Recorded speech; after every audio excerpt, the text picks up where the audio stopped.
script much, but I have to follow because they're going to be mad. Padma always controlled me, so I was only able to speak 2 minutes. Maybe she'll hear this one day. But tonight I have to give it a little bit more than that, so I appreciate that. What a beautiful night, and how beautiful are you. This is history, and welcome to the 9th Annual Blossom Ball.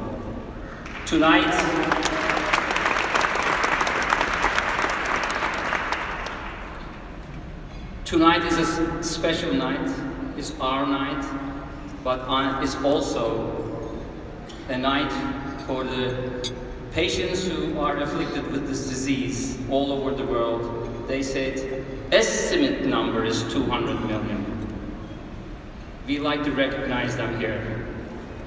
We also have to recognize the activist women who are really raising their voice through internet all over the world, in America, transcontinentally from every country in the world.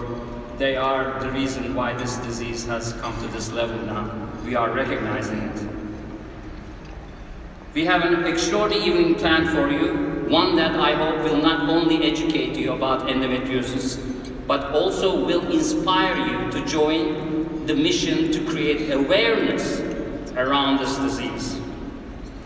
This year has been quite a year for women.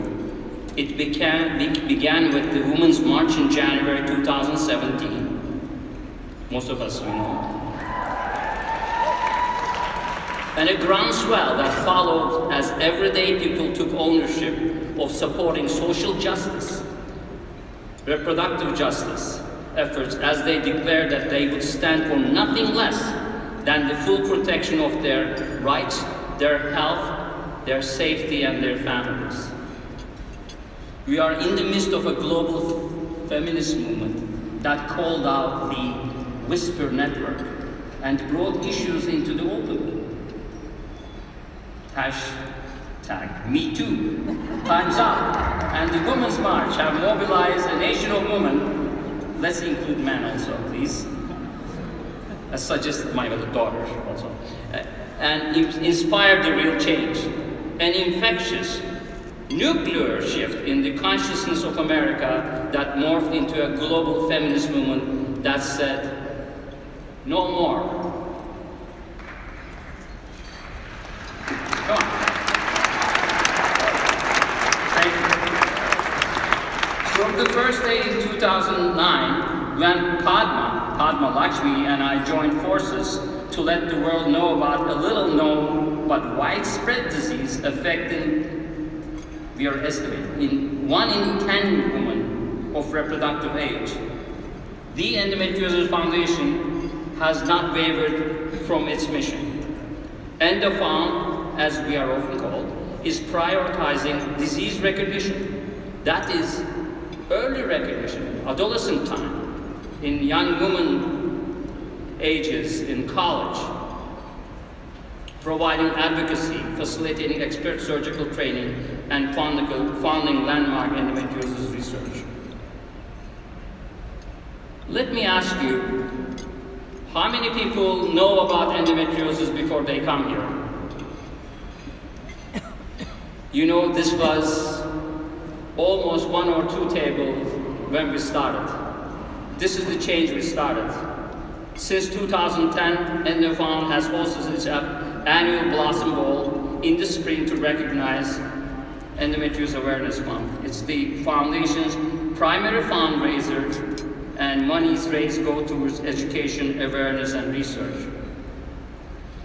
We have spent until now close to $750,000 for research to support endometriosis in different universities, from Stanford to Massachusetts, from Johns Hopkins to University of Texas. Tonight, we are going to honor 2 amazing women, Halsey and Lone Hummelshoj. We will share with you some very moving videos. The women in these videos are raw with emotions. As you just saw, they share their stories of what it's like to live with endometriosis. And they are here in this crowd, some of them. I'm sure there isn't going to be a dry eye in the room after you hear their stories. We are honoring Lona Hummelshoj with the Harry Ridge Award. Harry Ridge is the mentor to me who taught me the quality of surgery that endometriosis deserved. This award presented to Lona to recognize her extraordinary healthcare professionals who are making difference in the lives of women with endometriosis by their practice, research, and advocacy. Lone and I go way back, maybe 20 years. She's a very special person with a deep and unique understanding of the field. Loyal, generous, and kind, she is truly passionate and tireless worker. But above all, Lone is uncompromising in her principle to place the woman with endometriosis at the heart of everything she does. She's a dedicated endometriosis advocate who presents worldwide on the impact of endometriosis and the need for patient-centered care. She worked with us and at Endoform to spread awareness and raise money. For that, I thank her. Congratulations, Lone.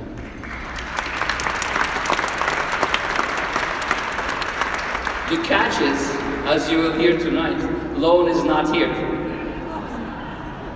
She couldn't make it because she wasn't cleared by the State Department to enter the United States. Because she's traveled to these remote areas in the world to support endometriosis. There was something in her passport. It would take too many days to clear out, and she couldn't risk to be rejected on the border. She's pretty amazing, though. Tonight, I'm humbled to say that we are also honoring one of the most prominent voices in music today, Halsey.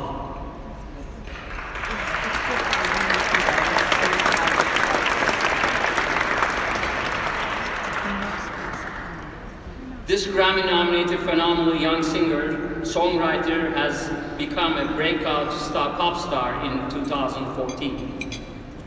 Halsey has endometriosis, and she has no qualms about sharing her journey with the world.